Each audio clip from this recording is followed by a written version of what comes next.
Hello කොහොමද ඔයාලට අද මං අරගෙන ආවේ ගෙදර හදපු පීසා එකක්. මේ අපි පොඩ්ඩ දෙන්නට හැදුවේ. ඉස්සෙල්ලා මම ඊස්ට් ටික ඇක්ටිව් කරගත්තා. ඒකට උණු වතුර ටිකක් දාලා ඊස්ට් ටික ඇක්ටිව් කරගන්න පැත්තකින් තිබ්බා. ඊට පස්සේ මම මේ දවල්ට යන්න ගත්ත ගොටුකොළ ටිකේ මම චුට්ටක් තියාගත්තා. මෙෂරින් කප් එකෙන් 2 පාන් පිටි ගත්තා. කිරි පිටි තේ හැඳි 2ක් වගේ ගත්තා.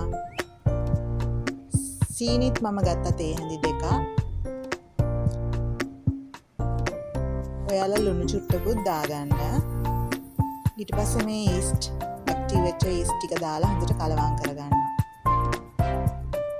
අතින් කලවම් කරලා ඊට පස්සේ මම මේ බීටර් එකේ තියෙනවනේ වගේ ඩෝ එක මේ බීට් කරගන්න පුළුවන් කෑලි 2ක්. ඒක මම යූස් කරලා තමයි මේක බීට් කරගත්තේ හොඳට ඩෝ එක. ඇත්තටම හොඳ සොෆ්ට් එකට තිබුණා. ඊට පස්සේ මම තෙල් චුට්ටක් දාලා එක පොඩ්ඩක් පිපෙන්න පැත්තකින් තියලා තිබ්බා.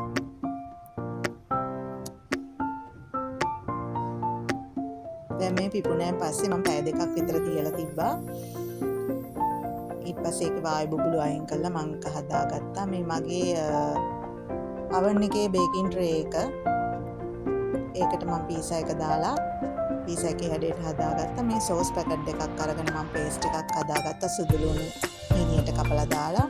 ඊට පස්සේ ගෑරප්පුවකින් මම අරක මේ පීසා ඩෝ එක මේ වගේ අනගෙන අර පේස්ට් එක ගාගත්තා.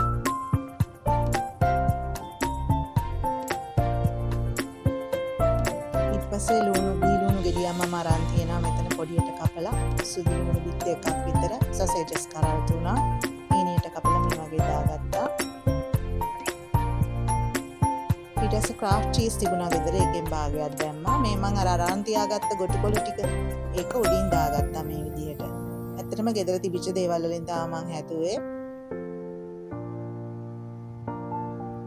සෙල්සියස් අංශක 250ට විනාඩි 10ක් ප්‍රීහීට් වෙච්ච oven එකේ මම පීසා එක දැම්මා විනාඩි 15ක්. ඒක oven එකෙන් oven එකට වෙනව වෙනස් වෙන්න පුළුවන්. මේ විනාඩි 15කට විතර පස්සේ ඇත්තටම පීසා එක හොඳට තිබුණා.